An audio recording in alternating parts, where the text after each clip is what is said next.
that people might ask you about the return on the investment that they might be getting. Oh, indeed. That's one of the critical questions everyone asks, whether you're a first-time home buyer thinking of remodeling or you're a retiree thinking of moving on elsewhere. Basically, the key question is, how long do you plan to stay in your current home? Right. If you're thinking of maybe buying up and you want to just sell your home, but you're going to stay there for 3 to 5 years, the investment that you put in at that point will give a different return over that time period. Whereas if you're going to be putting your house on the market in spring, you only have a few months to get ready. Right. Investing in a kitchen or a major bathroom remodel really makes no sense whatsoever. So I thought today we'd talk a little bit. There's a lot of information online that you can really assess what percentage in one part of the country does a return on a garage. Let's say you put a 2-car garage or you add a third bay on a garage, what that will return you. So there's a lot of information online as well, but I'm going to give you a more generic classification for the general Seattle area. Yeah, I think depending on where you are, certain things are more important to that group of people or, neighborhood than maybe other places. So that makes a lot of sense. Well, in particular, what you should also do is just use your local resource, maybe a realtor you know and trust, and just have them give you a whole book of the photos of the homes that have sold in the last 6 months. And you can identify, or you can go online, that can give you the links, and you can see, okay, let's see that kitchen. Wow. Look at that remodel. It's cherry cabinets. Look at that new sandstone, cabinets.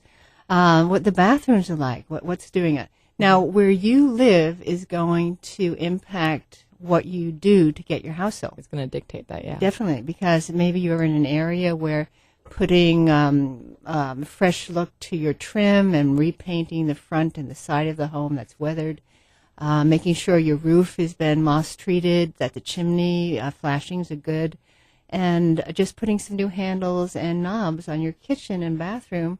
That's all you need to do in your neighborhood. So you must really make something appropriate for the area you're in. Because you don't want to waste, not to interrupt, sorry, but you don't want to waste money on a new kitchen if, all you really need to do to make your house stand out is some cosmetic fixer-uppers. Correct. And you, on the flip side of that, though, is if you are in an area where homes sell more rapidly, with a new kitchen and maybe a new master bathroom, and you are torn between, I want to put it on the market in 3 months, but I'm assuming I'm going to get X dollar, sale price, versus just selling the property as is and knowing you have a very nice, quick turnaround for your closing. Yeah, there'd probably be some cost analysis involved in that one, because those can be major expenses. In general, though, if you're going to do a new kitchen bathroom, but here I am going into that later on, you can get at least 80 to 90% return on that invested in a short time, a year or so. Right. So we'll go through that. Let's just basically talk a little bit about maintenance and repairs. Yeah. Most of you probably remember that when you go into a contract with a buyer as a seller, you have to face what we call the nervous, the good, the bad, and the ugly. And that's really what Jim does a lot of. He's going to be talking next, but that's the home inspection. Right. Da-da. Dun, dun, dun. It's very, very worthwhile to get a pre-inspection on your home. Yeah. You may think you've been maintaining everything correctly over the last 15 to 20 years or 5 years, and you really don't have a clue. You don't know what's going on necessarily. I was thinking about the other day, most of the things that we own, like our cars, our homes, we have no idea what the intricacies really are. So having someone like a property inspector for your home is amazingly important. Okay. I can tell you so many stories about crawl spaces, attics, weird wiring practices, failed insulation, roof questionable, and there's nothing more disturbing. And this year has been very disturbing for some clients in finding that they have water in their crawl space, and what becomes a $10,000 job that must be incurred before you can close on the home, because it's been identified in the inspection, and the lender will not loan to the buyer until that has been completed. So one of the other ones that I'm sure Jim will talk about a little bit is you have vents in your bathrooms and you have vents in your kitchen. Right. And, of course, these pipes go up. That's all you know is they go up. Where does that up go? Well, they're supposedly, by code, going out externally, outside of the house.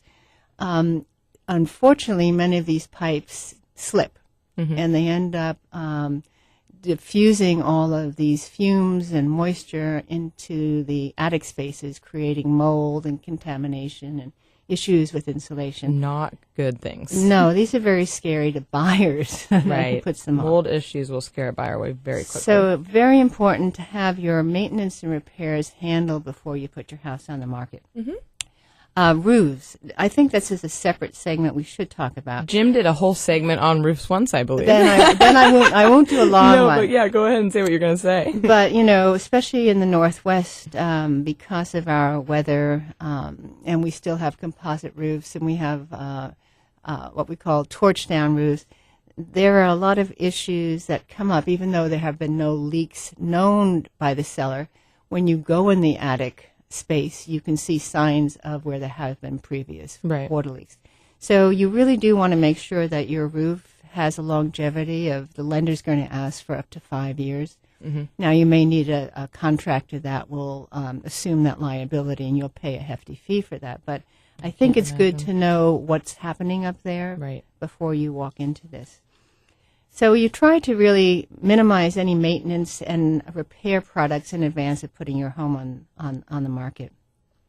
Another main area is making your home inviting, or what we call curb appeal, the old-fashioned curb appeal. So exterior staging, if you will. Correct. You have to really be dramatic and drastic. You have to cut back all the bushes along the driveway, have the grounds cleared of debris, open up the home from overhanging trees, which are allowing rodents to get on your roof, and maybe the little critters are now in your attic. So there's a lot of clean out, push back, and cut down. And people, their hearts go out because they've had that rhododendron bush for 25 years.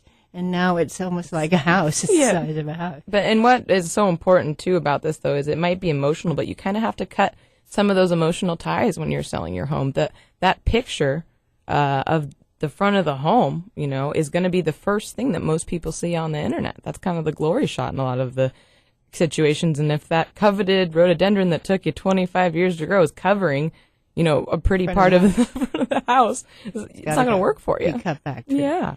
And also, as I think we've talked in the past on the show, you, as a seller, all of a sudden, you have to forget that you own that house. Right. And all you're doing is making that house attractive to someone who comes You kind along. of have to take the you out of it. Correct.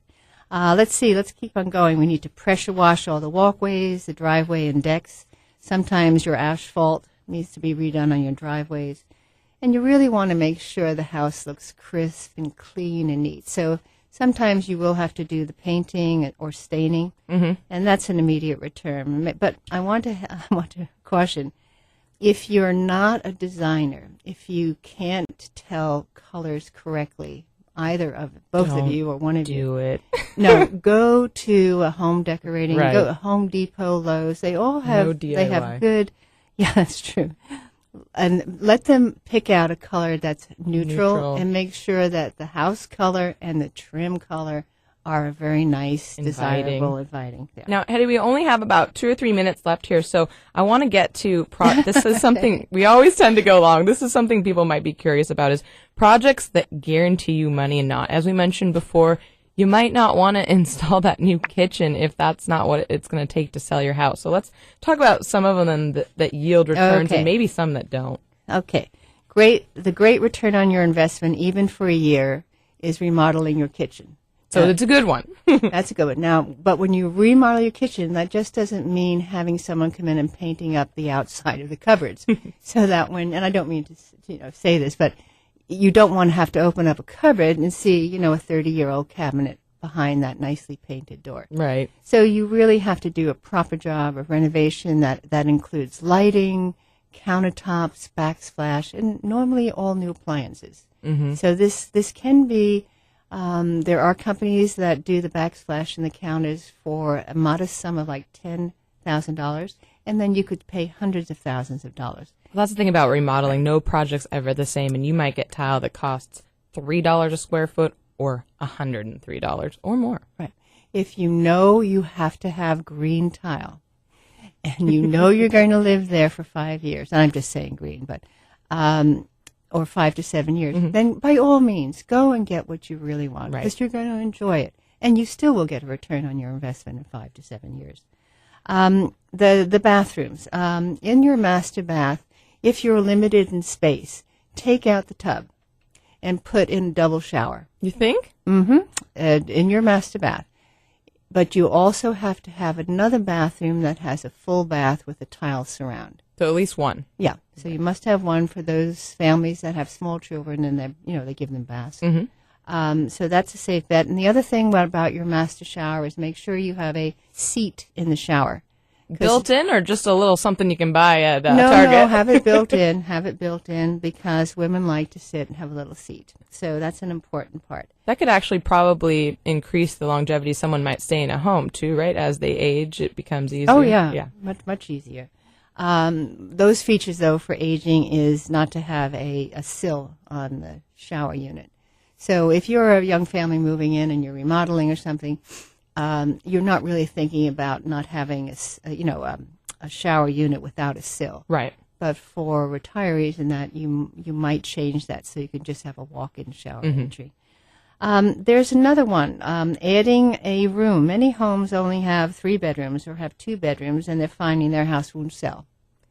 Because the predominant factor for the buyer is they want 3 to 4 bedrooms. Sometimes it's worthwhile to put the $15,000 and expanding a room, having a window put in and a window well, and having a bedroom, and you'll sell your home. Absolutely. And that can be an option for people if, you have to analyze the cost if it costs more to move or to add on, but that can be if your family just grows and you need space, that's always an option too. Very true, Heather. Instead, extending and enlarging decks and patio. Poof, wow, that's a moneymaker right away. Yeah, let's talk about that. We just have a minute left, but I know that here on the Northwest, when it's nice, we like to be outside for those few months, and getting together and barbecuing. I know, and we all think we have more time than we really do. So what we like to think of is, oh my goodness, I'm looking out of my sliding doors onto this enormous deck. I'm going to be sitting there for months and months, when the reality is 4 weeks. But 4 days, whatever. 4 days, right. So always look at where your permitting is allowed, where you have enough square footage for your lot that you can have some permeable surfaces versus impermeable, that you can extend your deck so that the water can still go down and be protected. That is an excellent return on your investment. And then turning a carport into a garage. Okay. That adds quite a bit of money, probably $35,000 to the resale value of a home. Really? So a carport, people, like to, it rains here. Yeah. And they like to know that they have somewhere to go. Yeah, as it is right now. Well, those are all great recommendations, Hedy. And if you have any questions about any of those things, you can contact Hedy or one of our other professionals that are always resources that you can find at facebook.com/Brashenomics.